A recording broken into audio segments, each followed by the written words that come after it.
Bwe yamala okunywa kaawonawo ne yeebajjagala bwe bbya era n'alayira nti Suzaana.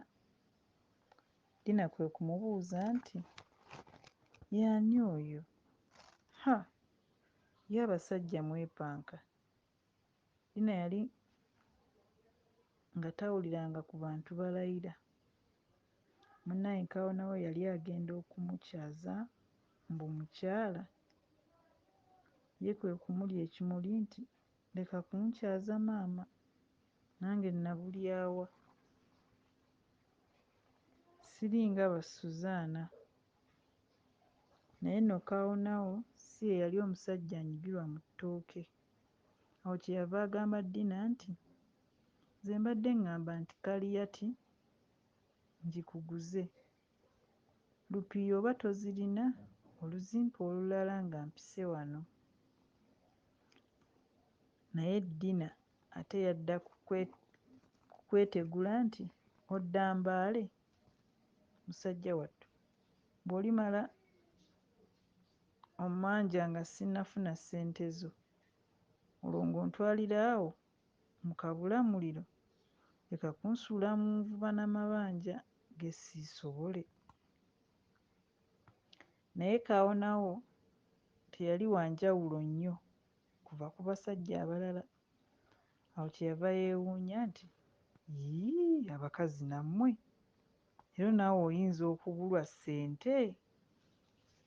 Mala gatwala kaliyati, bw'otolinsasula baasi sawuli ya Mungu.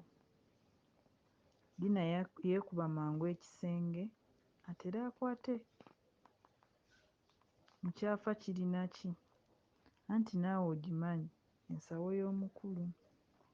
Naye nno mukazi wattu aba akyali mu kukwekula n'awulira ng'entamu yeewunya.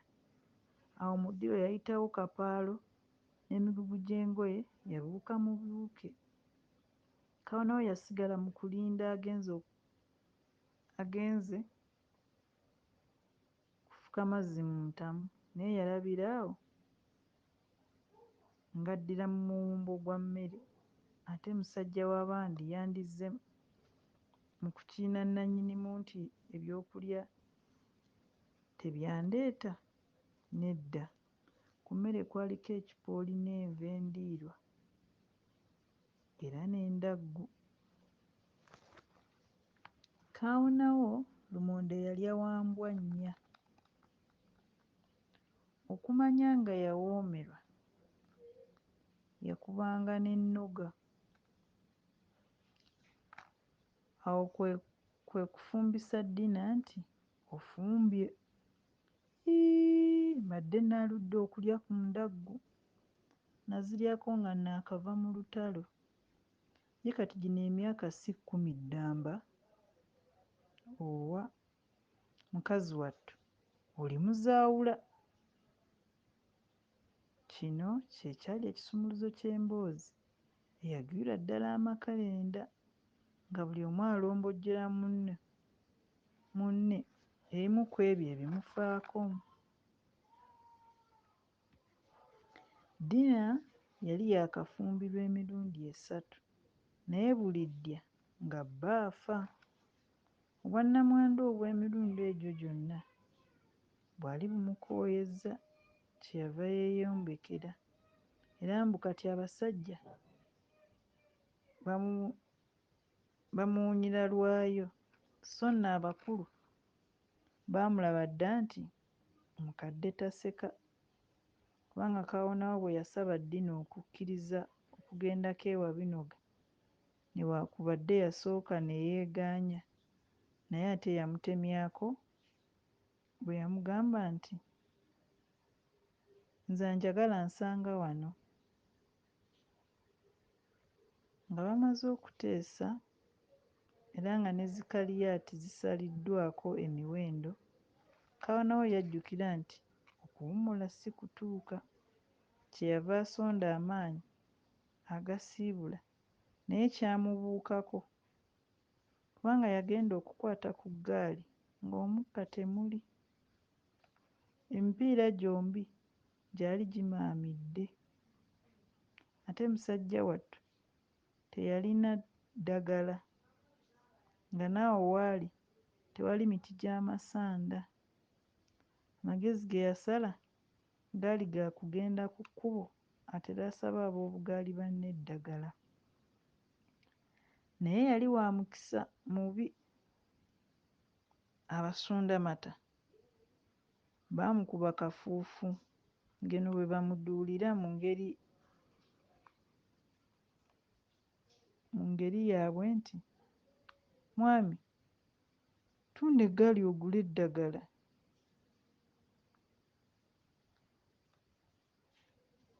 Olwo n'akalabiriza bazaana kaali kaweddeyo. Dina ye yali yeefudde wakasanke ng'afuuyira zirwana, era yalaba enkoko ziggweredde mu nju, kwe kkoowoola kaawonawo nti, "Musajja wattu,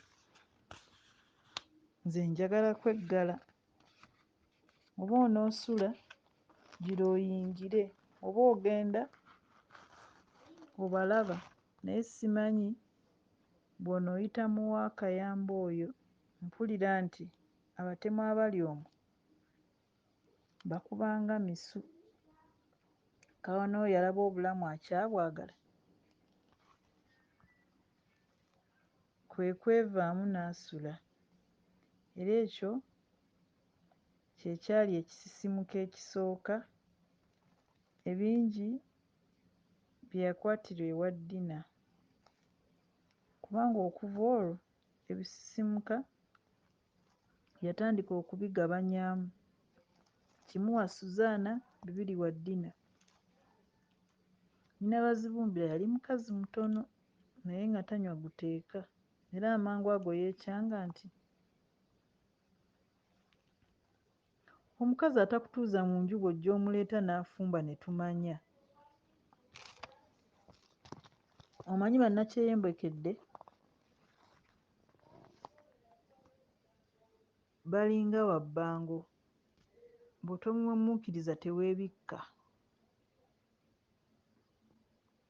Kaawonawo ebigambo bino yabifuuwa munne nti, "Naŋŋanda eka alinnye mu kyoto." Naye abakazi kye babeeredde, Dina yatema butemi kakule nti, "Nze nali ŋŋamba nti obusajja bw'owaana bulijjo obulina, naye ndabidde awo ng'ofugibwa omukazi gwe wawasa ne ssente zo. Simanyi si ggwe nannyini maka. Ako akakazi kakulinako buyinza ki? Ye nze bwe mba nziza okufumba, ndowooza ako akakazi ko tetulabaganangako." Kyokka Dina yalina ensonga endala emugaana okugenda okutokoseza kaawonawo ettooke. Yali mukazi mugagga naggwa dda, gwe ssebo nnamwandu ow'emirundi egyo gyonna, n'olwekyo nga talina gy'ayinza kuleka bintu bye ebyo. Ate bwe yavaawo kwe kubuuza kaawonawo nti, "Ye nno ng'ebyo byonna biri awo, olowooza oyinza okumala gantwala ng'atwala emmese nga totuukangako na waffe? Ndowooza musajja ggwe oli mujoozi."